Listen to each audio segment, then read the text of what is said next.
Good evening, America. Good afternoon, Australia, and welcome everyone who's listening live on Facebook and LinkedIn. This is Toni Lontis on Radio Toni Every Day Business, and we are Tracey Horton and Toni talking about trauma. And this week on Tackling Trauma, I want to remind you that we have a downloadable trauma workbook available from radiotoni.com, and it's under Radio Toni co-hosts, and look for Tracey's information where you'll see contact details of how to get in contact with Tracey, and you'll also be able to see where the trauma workbook is. So a reminder that besides listening live, you can find replays of the show on radiotoni.com and on the Facebook page as well. We are not psychologists, but we have a long time with lived experience in trauma and enough research and talking about trauma to be able to offer help to people who are suffering in that realm.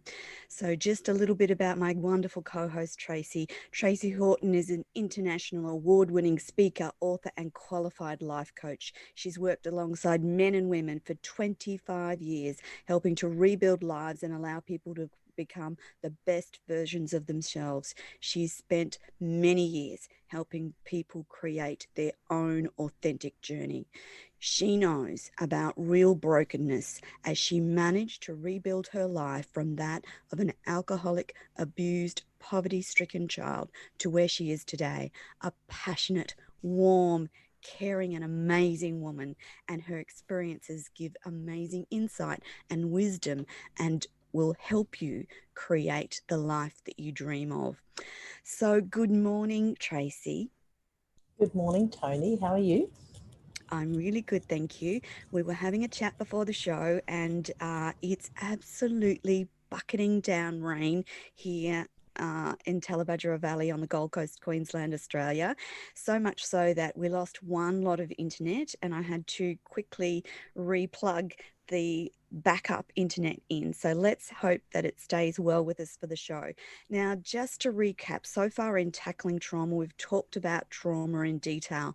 And trauma is an emotional response to a terrible event like an accident, a rape, abuse, natural disaster. And immediately after the event, shock, denial are typical. Longer-term reactions include unpredictable emotions, flashbacks, strained relationships, and even physical symptoms like headaches, nausea, and anxiety. It's impossible to talk about trauma without talking about PTSD. And this is the topic we're going to delve in today. Now, PTSD is a disorder characterized by the failure to recover from experiencing or witnessing a terrifying event. It may last months or years, with triggers that come back and bring the memories of the trauma, accompanied by intense emotional and physical reactions. Some of these symptoms include nightmares, flashbacks, avoidance of situations that bring back the trauma, heightened reactivity to certain stimuli, anxiety, and depression. So, Tracey, I know that this is a huge problem across the world. Just how big is the problem of PTSD, or post-traumatic stress disorder? Toni, I think it's much bigger than we think because, again, I think it's one of these things we never talk about and people are embarrassed to have. But Yeah. when I'm working with people, I tell them this: it's a normal reaction to an abnormal trauma, an abnormal Yes. story, an abnormal circumstance that has come into your life and caused that. And it's out of your control. So for anyone who's had any type of trauma that was out of their control, especially if it was life-threatening or for them or somebody else, or out of context, such as they were young and they couldn't process it, the chances are 92% that they have some sort of dormant PTSD. And that's why I think today it's lovely that we're talking about this, bringing it out in the open and just talking about what it is and how we can help.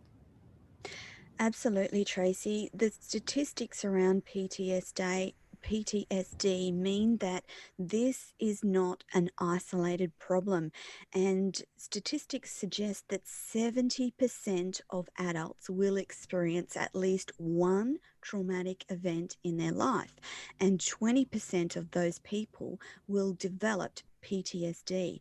So that's about 8 million people in a year, which is a lot of people. Conversely, 7.7 million Americans are suffering or will suffer from PTSD at some stage in their life. And the types of events and the statistics around when PTS will occur are also bear talking about. So, for instance, 44% of Americans reported at least one symptom of PTSD after 9/11. 51% of patients with chronic low back pain actually had PTSD. 86% of women refugees in Kabul and Pakistan have reported PTSD symptoms. 50% of sexually abused children in the UK have PTSD symptoms. 45%, that's half of all women who are battered or abused, will experience PTSD. 35% of all rape victims will experience PTSD. 100% of US children who witness a parental homicide or sexual assault will have PTSD. So we need to be talking about this in an open, honest, and vulnerable manner. So, Tracey, I know that you have a very real example of your own struggle with PTSD. Would you like to tell our audience about that? Sure. So just the day before my 16th birthday, I had a very serious car accident with a girlfriend of mine. She was driving. We were in a small car and I went over a 30-foot cliff and it bounced and somersaulted several times. And at the end of it, while I was still alive, I was outside of the car. My face was torn to shreds. My eyelids had been reconstructed from other skin and stuff like that. And I was very, very lucky to survive it. I woke up the following morning in ICU and I was discharged later that day. And my parents didn't attend. My dad had gone by then. When I went home, my mum didn't care less. She said to me, I wish, just make sure you never get the police to my door again. The clothes I wore going in the day before couldn't fit me going out. I'd lost so much blood. They had to I remember them tying a string around my dress. And so for me, because a lot of PTSD has got to do with it being out of your control and an extreme trauma. So for years, I have suffered with PTSD going up cliffs or going round bends or driving in a small laned, highway, stuff like that. Anything to do with cars where there's a chance that car can slide off. It's completely irrational. I go from the woman I am now to hot, sweaty palms, to starting to cry, to wanting to get out of the car, to feeling nauseous. And it was a really real struggle for years and years and years. I have it under control now, but for years, it just came at me with no warning at all. And it was horrendous to live through. And I really feel for people that do have PTSD because it shows up unannounced. There is, Yes. You don't even know you've subconsciously triggered it, and then it's just there. And that's, I think, the hardest thing is that all of a sudden it's there. Yes. PTSD is characterized by unwanted feelings arriving at a time when you don't expect them. I know for myself that I had certain triggers after the traumatic disclosure from my daughter around abuse. And from that, certain places and times, I would walk into an event and for some unknown reason, I would start shaking and crying and would have to physically leave that place to calm myself down. And you do learn how to cope with them. The problem is that you can't always predict when these feelings will take over your body. So it's actually a protective mechanism of your brain saying, get me out of here and get me out of here quick. So part of the process of managing that for me was to say, okay, this is not great, but I am safe now. I am okay. And to remove myself from the situation, that's the only way that I've been able to cope with those. And there's never any, like, I would reluctantly mention to anyone that that's what was happening. I would just quietly remove myself from a situation, walk outside, breathe deeply to try and calm that racing heartbeat down. So, Tracey, that's one thing that happens for you, isn't it? That sweaty palms and racing heartbeat. Yeah, it's completely irrational because, like you said, it triggers the amygdala. Everything's triggered subconsciously with Yeah. PTSD.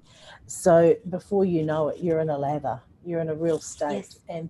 and being rational at that moment is really, really very difficult because everything within you is screaming an Get out. irrational Get out. response because it's trying to protect you. It's trying to Yes. save you. And so over the time, because, for me, I've developed a lot of courses and I've done a lot of study around a lot of Yes. stuff, often because I've needed it, not because Yes. I'm this incredible world savior, but because I've needed it. And so when I came up with a 5-step program on how to Yes. deal with PTSD. And the first one is to truly find it, to understand why you feel helpless, Yeah. and to educate yourself around it, because your mind doesn't know times or dates or truths. Yeah. It only Yeah. knows facts, and it only knows the things that you make it into being a fact. So for instance, if I make it a fact that grey hair is prettier than any other color hair, and I dye my hair grey, no matter what everybody else thinks, I'll walk around thinking I look amazing Yeah. because that became a fact to me. Yeah. And that's why a lot of the Polynesian cultures I grew up in, a fact about the Polynesian culture is the bigger you are, the more beautiful you are, the richer you are, the more to be esteemed. So, consequently, when you look back in history, even now, a lot of our leaders in our Polynesian culture are huge people because we see it as a fact that that is honourable. So the first Which thing I is always quite teach, lovely, I have to say. What a it lovely is, way to look at life, yeah, Beautiful way to look at it is. life. So the first thing for me was to work out why I was helpless and what I Yeah. could do about that. So, to be really practical with you, a lot of the time I would drive. I just found that took back some control for me. If I was in the, Yes. because I wasn't driving on the car accident when I nearly lost my life, I was in the passenger seat. So, to actually be driving actually gave my mind something to think about and to focus on it. Yes. And, the second one, I always talk about explaining it, working out why it was PTSD. Well, I actually nearly died. Yes. And the combination of that happening so quickly, and then not even quite being 16, but my parents not showing up, not having any support, was really traumatic for me, Yes. which is incredible considering the trauma I'd already lived through. But it's funny what you will focus on, because sometimes, Yeah. Toni, people can have several different traumas, but Yes. PTSD will locate the last one, or the bigger one, or the one that they can't explain. Yeah. Um, and then expose it. I'm a big believer in people, working with people. Yes. For me, I am married to one of my biggest support people. Paul is fantastic. He's always been really good at listening to me and then working with me. So if he was to drive, he would assure me at the beginning of the drive that I was in control. We could pull Yeah. over anytime we wanted to. Sometimes I'd say to him, just talk to me, just talk about anything. I just need to talk so I'm not tempted to look over the hill or something. And every now and then he would say, let's go for lunch up at Mount Tambourine, and it Yeah. would be a challenge for me. And so he was really good at not forcing me. We never argued. He never gave me a hard time. He never told me to push through it. He was Yeah. really loving. And I think people just really need that support. Don't you Yeah. agree? Yeah, I would agree. I actually think that one of the big things in managing PTSD is actually talking about it, because the more that you talk about it and the more that it becomes rational.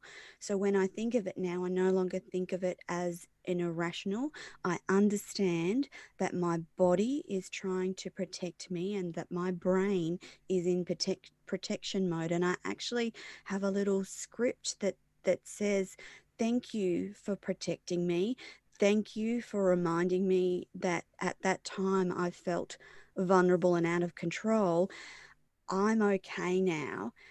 It's going to be all right and I am safe. So those, I have a little script that I run through my brain, and as I use that over the years, it's just become more and more powerful. And again, I have to agree with Tracey that when we talk about these things, when we shine the light on them, they cease to have the power that they once did.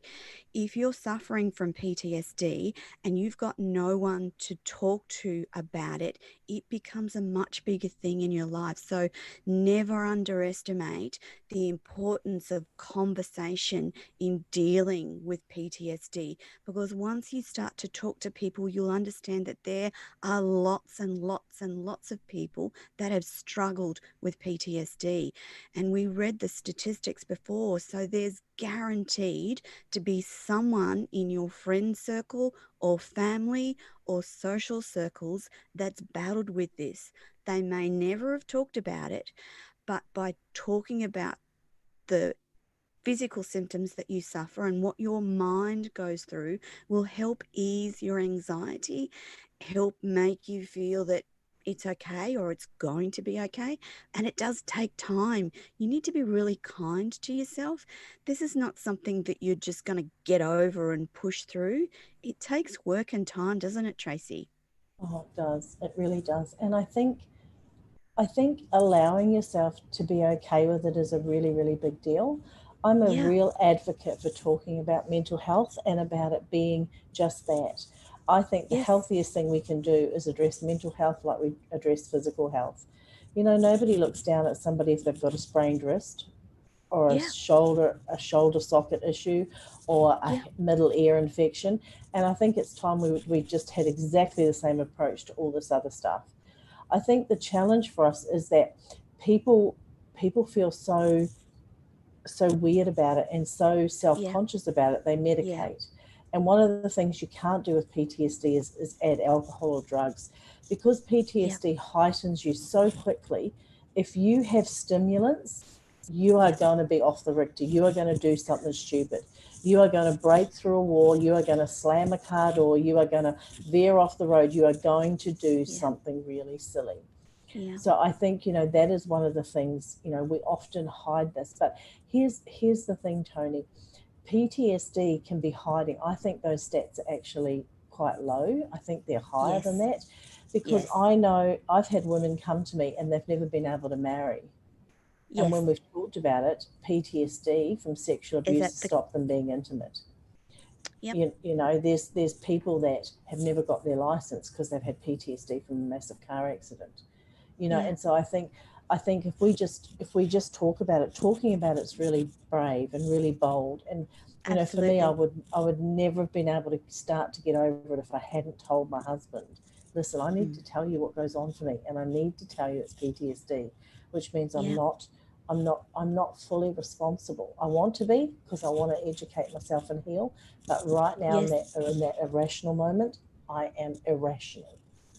Yeah. And you can't treat something that's irrational with rationality. You actually just need someone to hold that space with you while you discuss what's going on in your body and brain. Because it's not just one or the other, it's always accompanied by whatever is going on in your brain is transferred to your body. So that cold, sweaty palms, that racing heart, that sickness in the pit of your stomach, that's all PTSD. And you'll be just I know for myself, you just want to get out of that situation. There's like wild horses couldn't drag you away fast enough out of that particular situation when you're feeling like that. So there's just no way that someone saying just push through it, or just get over it. That's not going to work. So we need people to understand that in that moment, if you can just be with that person and listen to what they're saying, because the listening and the expressing of what you're going through will be the most important help. Again, I'm such a believer in highlighting and talking about the secret life of our brain and our body, because then it ceases to have power over you. The more often that you talk about it, the less power it has over your life. If you keep trying to deal with it in secret and by yourself, I don't think it's ever going to work, Tracy. You would know from your work with people across the planet that that doesn't work, does it?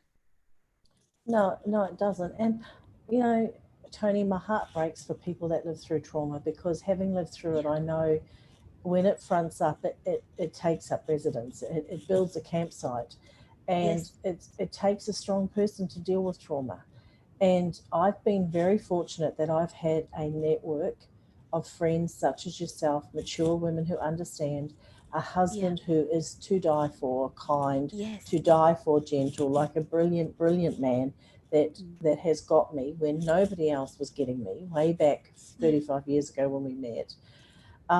But for people that don't have that, I'm a real advocate for them sourcing it in the community with Yes. counsellors, groups, psychologists, support groups, lots of Yeah. PTSD support groups, because, like I have always said, we cannot write our story in someone else's handwriting. That would be a shame. No. So for me, trauma has a lot of writing in my book. It's written Yeah. a lot of chapters, and the only person who could go back and erase some of that or finish the chapter with a different story was me. And it's Yeah. the biggest, most powerful thing you'll ever do for yourself. But you Yeah. do need a lot of support, and you need to be Yes. ready, which is why I'm a huge advocate of people listening to shows like this, grabbing our books, getting that free download, learning this Yes. stuff, and finding the Yes. support that they need. Yeah. Because it's a shame to be held captive by this stuff when there is a way for you to be free. Absolutely. Absolutely. Tracy, the other thing that I wanted to talk about today is there are 5 types of post-traumatic disorder. And they're characterized by a normal stress response, which is something that occurs when the PTSD begins. It doesn't always lead to a full-blown disorder. So it usually happens in incidents of accidents or illnesses or surgeries, or somewhere where there's an unreasonable amount of tension and stress that lead to this response. So that's the most simplest form of PTSD. Then you get acute stress disorder, where people who've been exposed to what feels like or what was a life-threatening event. So that's like natural disasters, losing a loved one, death of someone close to them, that all trigger an acute stress disorder. If left untreated, the acute disorder tends to develop into the longer blown full PTSD. And acute stress disorder can usually be treated with individual or group therapy. Sometimes medication helps, and sometimes intensive treatments from psychiatrists. Uncomplicated PTSD is again linked to one major traumatic event versus multiple events. It's the easiest of the PTSD to treat, and the symptoms of uncomplicated PTSD include avoidance of the trauma reminders. You might have some nightmares, flashbacks, irritability, mood changes, and changes in your relationships. And again, easily treated by therapy, of which talk therapy is the most popular, sometimes medication, and sometimes a combination of both. So the next in the 5 stages is a complex PTSD, and it is multiple traumatic events and not just one. So we're talking about ongoing domestic violence. We're talking about ongoing war, community violence, or multiple traumas in one. So that leads up to a complex PTSD, and it's more intense with more intense symptoms. You're often diagnosed with something else that is sitting behind the PTSD, sometimes some personality disorders or some dissociative disorders, and that's related to the strength and the magnitude of the trauma, multiple traumas that you've been through. There can be behavioral issues such as aggression, substance abuse, and sexual impulsivity, all related to this more complex PTSD. It may also lead to other mental health issues, including intense rage, depression, and panic. And finally, you have a comorbid PTSD. So this is a blanket term that relates to PTSD in combination with a whole range of other disorders. And this can occur when someone has had a pre-existing mental health disorder and it's combined with multiple traumatic events, and it becomes quite a complex condition to manage. And the people in this PTSD category are often self-medicating and have very destructive behaviors. And it takes a lot more work once you have this level of PTSD. So Tracy, can we talk about some of the stages of PTSD that people live through? Sure. You know, Toni, I've often said to you that I hear a lot of cases. I have a lot of people come into this very office I'm sitting in now and tell me stories that break my heart daily. No man is meant to go to war and watch somebody bleed out or die, let alone a friend. Correct. Let alone be, nobody's meant to wake up to a partner gone, or to be sitting in their lounge only to hear somebody call out and their child is drowned. This is the stuff that happens. No one's meant to watch dad hurt mum or mum hurt dad regularly. No one's meant to have their parents come at night to bring them harm. None of this stuff is meant to happen in humanity. So when it does, those stages have to kick in, because we aren't wired to cope with that. We're wired to fight it. We're wired to fight against it.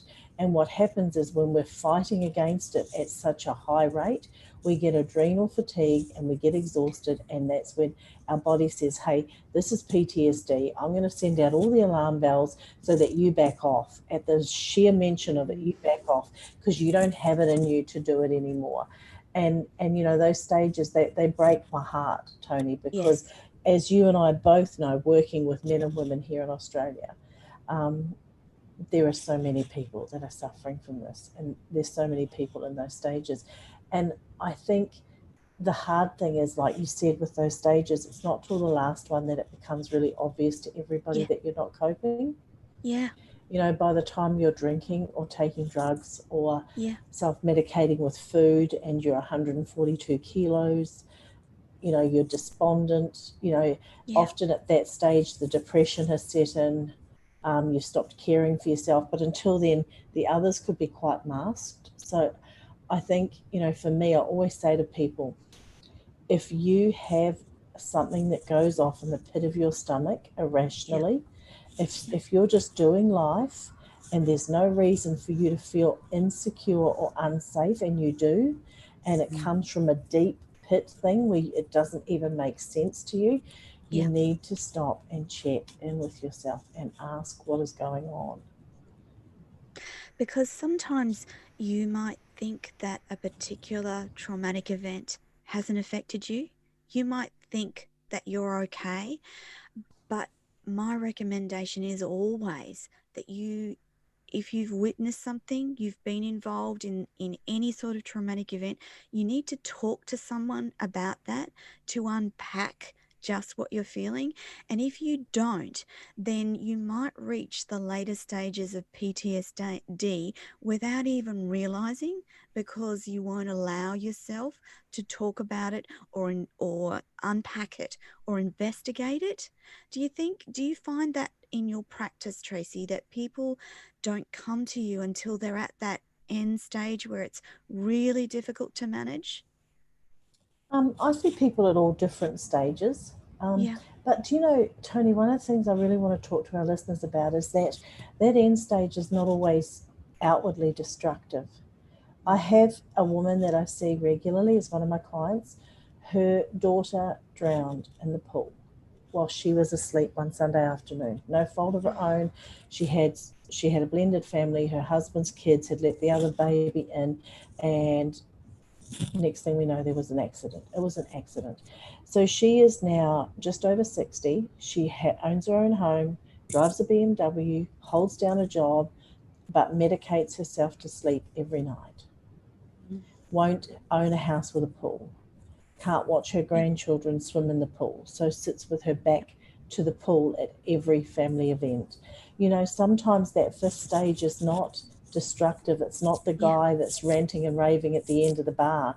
It's the guy that gets into his BMW and tells himself to not cry, and pops the pills with the water bottle. You know what I'm saying? Like, I think if anything, Toni, I want people to understand that this is something every human can suffer. And at some stage in your life, you're going to have a trauma. I wish that was not so. If I could give this world anything, I would give it that we didn't have to have trauma. But we are going to. Yeah. Many of us bury some children. Right now, our family is facing the trauma of my youngest daughter having cervical cancer. And in 7 days, she's had 2 major operations. And I'm watching. We are a tight-knit family. Her sisters are married, but they're all looking after her. She's bedridden at the moment. Her children are staying with me. And I'm very mindful that we are under stress. And I'm being very mindful to cover that for everybody and to keep it talking about it. Because sometimes healthy people still have trauma and they deal with it healthy, but it doesn't end up being really healthy. And this woman, that my client, she came to see me because a niece of hers overdosed and she realized that she was close. And so she came to me to prevent that. And, you know, it's not always ugly. It's not always outward. And that's why I think it's nice that we're peeling back the layers of this, because if you've had deep trauma, then the chances are PTSD is lurking. Like you said, Toni, as a protection mechanism, but in the end, it's not protecting you, it's hurting you. Yeah. Again, the statistics don't lie around PTSD. It's an absolute fact that you will know someone if you've not suffered from PTSD or PTSD symptoms yourself. And so the desire for Tracey and I is to keep this conversation going so that we start to make it okay for people to talk about this. I was on a mental health panel earlier this week, and one of the panelists was a veteran from Afghanistan, and he said that it took at least 5 years for him to realize something was wrong, and 10 years before he accepted any sort of help to help him deal with what he'd seen in that war environment.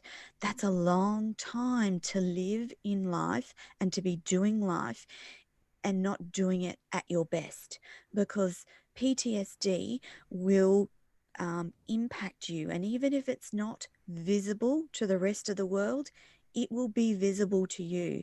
So your example of the wonderful woman who sat with her back towards the pool, that's a behavior that would not have existed had she had the outlet to talk about that horrible drowning of her child all those years ago. And she's in her 60s, Tracey. She is.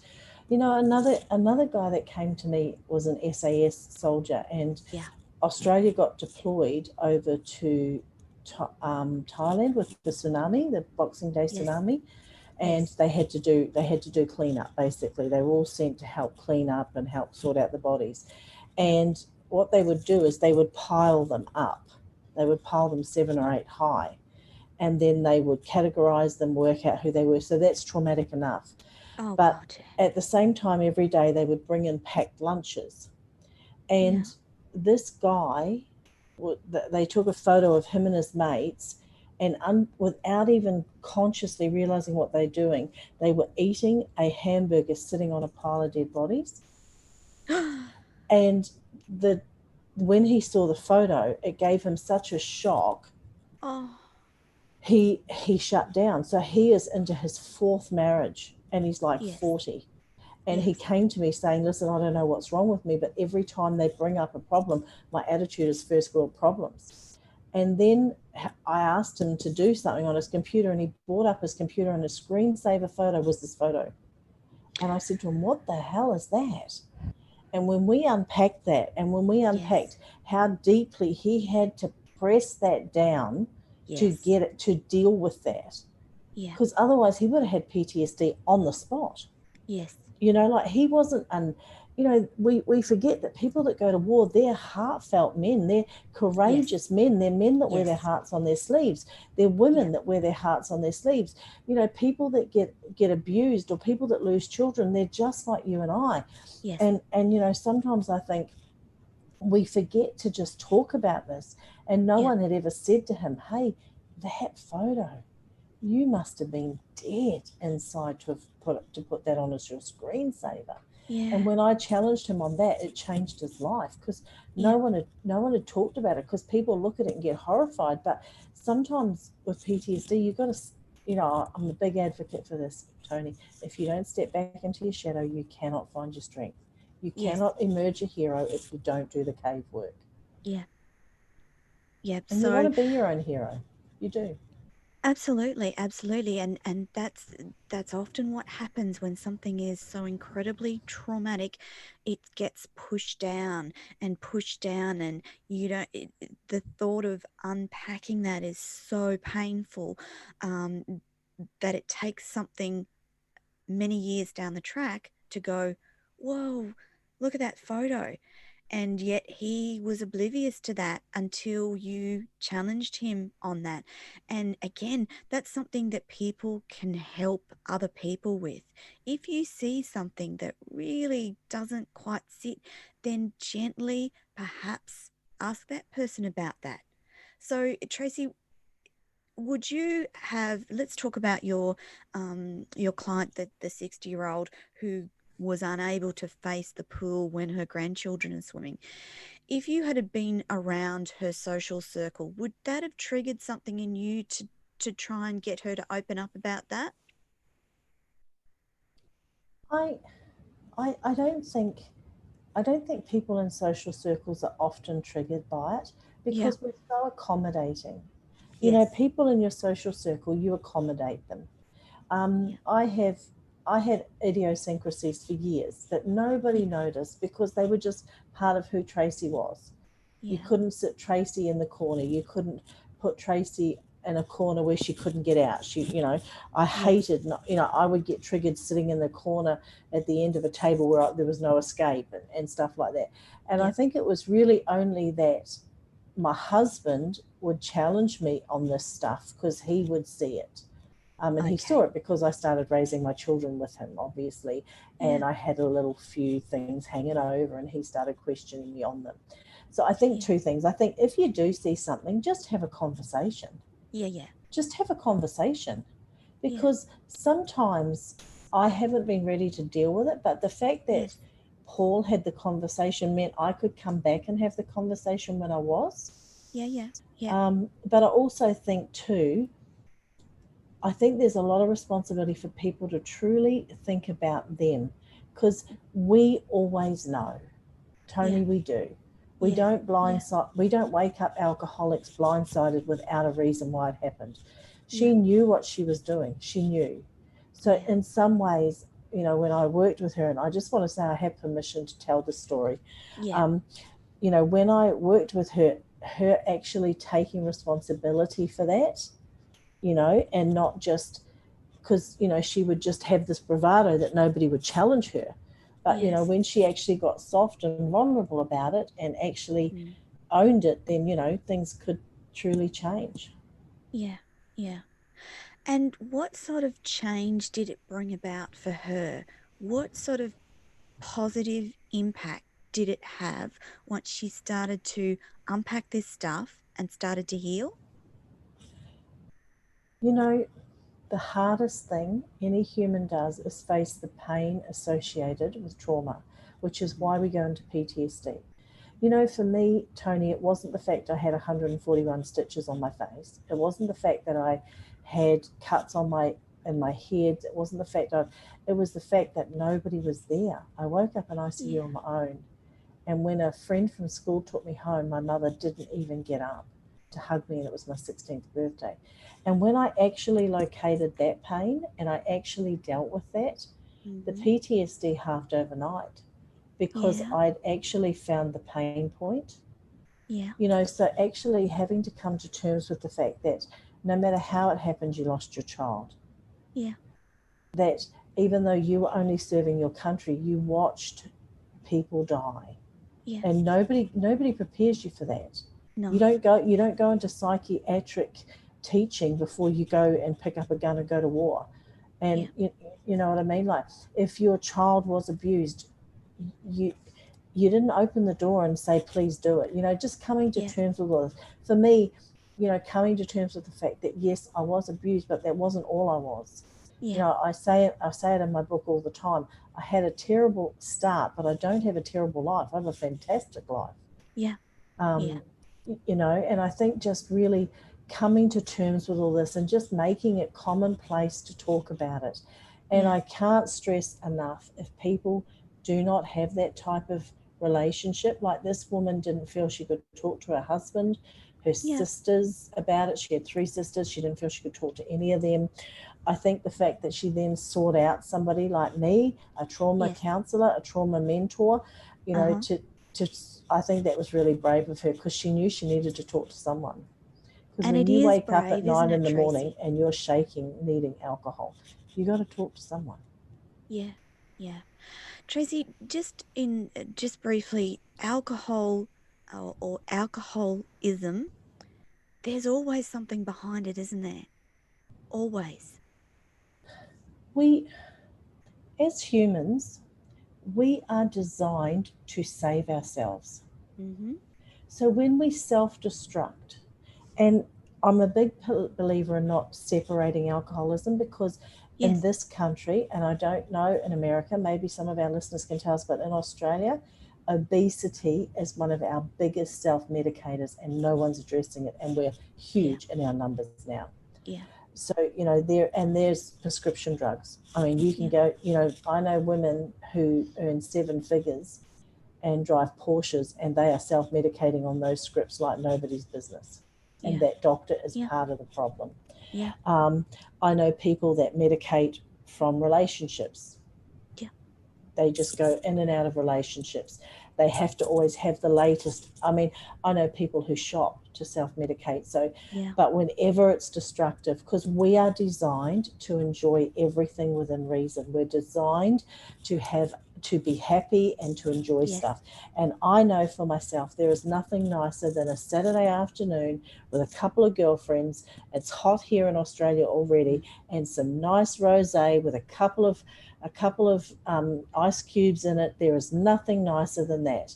But when I'm waking up at 4 a.m. looking for that drink because I don't know how to make good with my husband in the morning, that's really different. They're two totally different scenarios. So whenever there's something in your life and it's an addiction, which means you can't stop it or bring it back into alignment. I have a lady, and again, I have permission to talk about this. I am currently working with a woman who puts $100,000 a year on credit cards, self-medicating with the joy of shopping. It's the only thing that brings her joy. Wow. Pays for 2 places where storage units that her husband knows nothing about.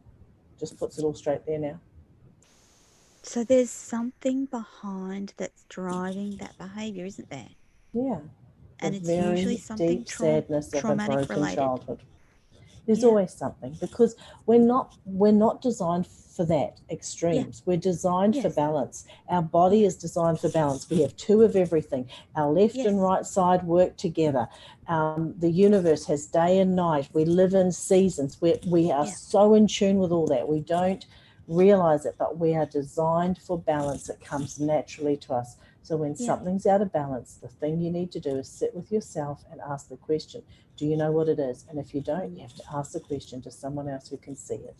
Yeah. Tracey, do you find in some of your clients that their trauma is buried so deeply that it takes quite a while to work out what it is? Or do people actually know what that trauma is, but they just can't talk about it? There's people always know. People always know. They do. Yeah. Because you don't, by definition, trauma is something that shows up and occurs to you and brings about an unwanted change. So you always know that moment. But there's two types of people that end up in my office. The very strong, the people that are strong enough to bury it for everybody else. And Toni is shaking your head because, my darling, that was you. Was that not you? Absolutely. Was that, and you know, the strong end up in my office because they bury it and bury it because they don't want to upset their husband by falling apart. They don't want to lose their job by addressing it. They don't want to put it on the kids. They don't want the kids to come home and the or other thing. You don't want to bring it up to a family that will just castigate you for daring to talk about it, because they don't want to talk about it and they don't want to deal with it, and that's tough. Yeah, so it's the people that have the capacity to put up with it for a really long time, and those are the people that are actually really, really are my niche, because I'm a big believer that will shorten your lifespan. Absolutely. You will become 65 and you will have cancer, you will have something, because you're putting your body under a lot of stress that it's not coped to deal with. But the other sort of people that front up in my office a lot are people that are holding it because of other people. They need to wait till mum dies to actually be real about what dad did. They served their country, so they can't dare talk about it because they went in fully exposed. Yes, if you signed up to go to war, you did make a conscious decision. It doesn't take away 1 ounce of the fact that you saw atrocities you never should have, and it's okay that upsets you. Yeah. You know. Do you think, Tracey, that humanity, and I'm thinking about traumatic events, so we are exposed via the media and everything that we see to quite traumatic events playing out on our screens. Do you think that the reason some people don't talk about the trauma is because some of that stuff is so acceptable? We see it in movies, we see it in social media, we see it, and therefore they think, oh, that's pretty normal, therefore why do I need to talk about it? Do you have people that you counsel on that level as well? Yeah, I'm a big believer in people understanding that the media, especially here in Australia, look, I watch the news every morning, but in all honesty, I have no children in the house, but it is definitely one-sided. They don't bring up the happy stories. They don't tell us about all the people that made good on promises, all the people that actually made payday, all the people that bought homes. They're just telling us about the people that are homeless, you know, like the reason is because that stuff sells. So I have that little bugbear on the side of me. But really, we are desensitized, and we're desensitized a lot by movies and programs. You know, I've been watching, if you watch over history, whenever we've decided to do something, the media will teach it to us. So we have in Australia, we've become more and more obviously openly gay, talking about LGBT, allowing them, and I'm all for that. But if you look back, places like sitcoms and stuff like that, they just started talking about it. They just started introducing it to us. So I think, you know, for sure, I mean, how many times do you go to the movies and there's a murder? How many times, you know, do you go to a movie and there's road rage?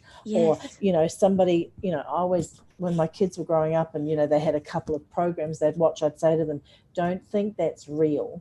The girl Yeah. that sleeps with all 5 boys in the neighborhood doesn't end up loved by them all. Don't think that's No. real. Yeah. So, there is definitely that. But I Yeah. still believe, over and above all of that, most people hide their trauma and their PTSD symptoms for the sake of others, because they're trying to be Yes. strong. Yeah. Because it's not in your best interest to be in a state where you are worried about, and I'll use the example of walking into a family event, and you've got so much anxiety about being in the same room as those people, but you still do it because it's expected of you. What would your life be if you didn't feel so anxious that you had to associate with those people that caused you trauma? What would your life be like if you didn't have to deal with that, or you were at a place where you were healed enough to be able to deal with it? So I think people put up with so much that they don't need to, and so much that they could heal themselves from. And I, and particularly around trauma and PTSD, I think that there's a great, big, wonderful life out there for you to lead. And sometimes that just means dealing with trauma, dealing with your PTSD, and then starting to live that wonderful life. Because as you said, Tracy, we're meant to be living beautiful, abundant lives, aren't we? We are, for sure. I have an autistic grandson, and he's taught me Mm. so much, Tony. And autism is a lot He's of so things, and gorgeous. that kid does not have an easy life, but it gives him one gift, and Mm, that is that everything is black or white. mm.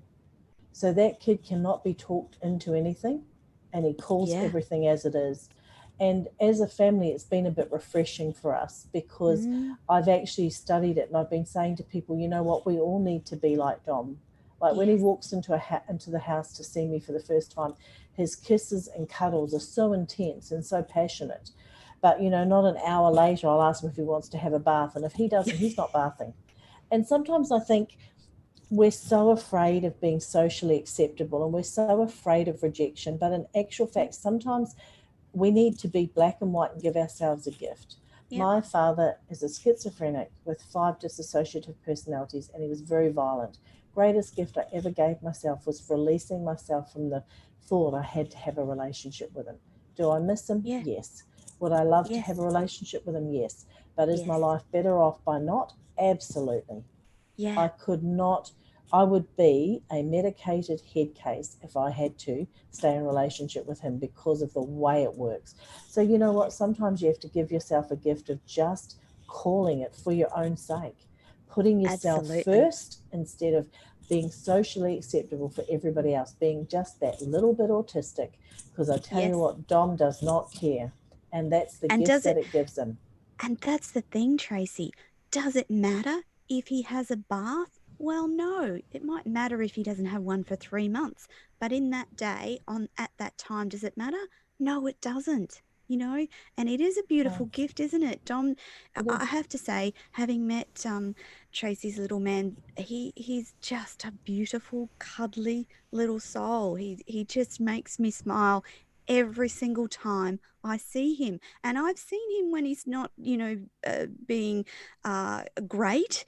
And I still think he's a very special little man. But coming back to that whole idea that we live our lives based on what other people think, and in particular, in terms of trauma and PTSD, we have to start putting ourselves first. If you don't or can't do something and you keep forcing yourself to do that just because that's what the world expects, you're never going to heal from that in the first instance. And so I'd like to say to the listeners out there, if there's something that you do that triggers you, stop doing it. The world's not going to fall apart, and you can revisit that thing at a later date. But please talk to someone about it. Talk to people like Tracy, or a counselor, a psychologist. There are so many people out there that you can talk to that will help you with this.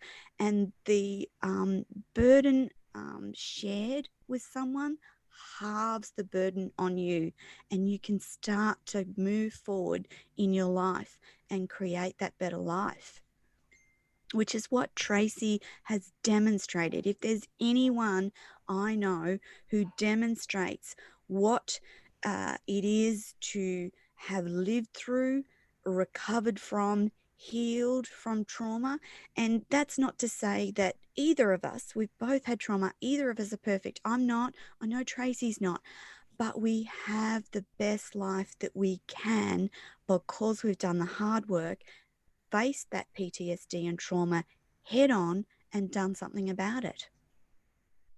Sure.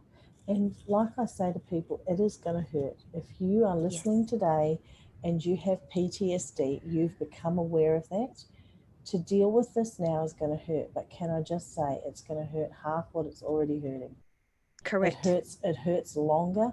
It's worse to hold the pain. Yeah. The short-term pain and the short-term hurt that you're going to have to feel will free you. You know, I haven't had a nightmare in 30 years. I don't wake up in cold sweats. I'm not repulsed by my husband. I have a healthy sex life. I'm breaking down all the barriers. And that's and yes, it was 2 years of hell. There was days I couldn't talk. There was days I couldn't stop crying, you know, but it's a well-known fact that women who do not deal with sexual abuse, when they hit menopause, it comes back up for them, and it comes back up because it's the same emotional tract as when they start to menstruate, and all of a sudden they start falling apart and don't know why. I don't have that because I dealt with it. So here's the thing, right? You save yourself 30, 40 years of pain. It is going to hurt you. It is going to be tough. And the hardest thing, Toni, is only ever the first sentence. I was just going to say. The first purchase of the book, just getting on the website and buying the book. That's the hardest part. The rest, after you've made that decision, you know, the rest will be much easier for you. Yeah. So, guys, once again, we are at the end of our program, and once again, we've had a very, I hope, helpful conversation about PTSD and trauma. Tracey and I will continue on our series of tackling trauma next week, and just know that you can reach out. And just before we run out of time, Tracey is traceyhorton.com.au. Oh, sorry, is it AU or is it just .com? .com. Yeah, traceyhorton.com. That's Tracey with an E, HORTON.com. She has a wonderful book called The Unhappy Smile, which is so packed. If all you do and you're listening today and you're suffering, jump on a website and grab that book. So, people, thank you so much for staying with us today to listen to what is a tough topic to talk about, but one we both feel absolutely needs to be talked about again and again and again till people start to heal. And there's a lot of healing that needs to happen across the world at the moment. Tracey, thank you for coming on Radio Toni again today. My pleasure. Thanks everyone for listening. And that, my wonderful people, is all for this week. We'll be back again same time next week. Thank you, and over to you, TJ. Bye for now. Bye.